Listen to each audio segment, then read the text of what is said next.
A body of mass m is allowed to fall with the help of gravity g, string with downward acceleration g by 6 to a distance x. The work done by string is.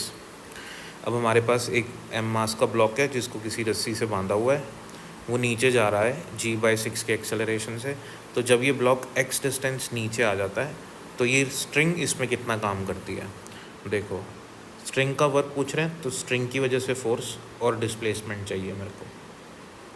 तो अगर मैं string की बात करूं तो block की बात करूं तो ब्लॉक पे ऊपर की तरफ टेंशन फोर्स आएगी, नीचे की तरफ mg फोर्स और नीचे की तरफ ही एक्सेलरेशन g/6। तो क्योंकि ये वाला फोर्स बड़ा है, क्योंकि सिस्टम नीचे जा रहा है, इसलिए mg-t यानी कि नेट फोर्स बराबर मास इंटू एक्सेलरेशन जो कि g/6 है। सॉल्व करके यहाँ से मैंने टेंशन की वैल्यू निकाल ली। टेंशन आ जाएगी 5 mg/6। तो ये टेंशन इस ब्लॉक के लिए ऊपर लग रही होगी और इस स्ट्रिंग के लिए, इस पॉइंट के लिए नीचे लग रही होगी, राइट। तो इस स्ट्रिंग का ही हमें वर्क डन निकालना है। तो स्ट्रिंग कितना फोर्स लगा रही है, स्ट्रिंग तो टेंशन फोर्स लगा रही है इस पर, और उसकी वैल्यू हम निकाल चुके हैं।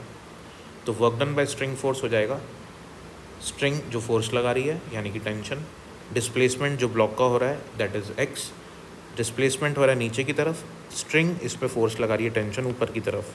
तो दोनों फोर्स वेक्टर्स में टेंशन का वेक्टर यानी कि फोर्स वेक्टर और डिस्प्लेसमेंट वेक्टर दोनों में 180 डिग्री का एंगल है।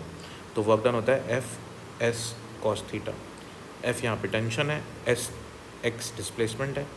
टेंशन की वैल्यू सब्स्टिट्यूट करेंगे, cos 80 होता है -1, x की जगह x ही आएगा।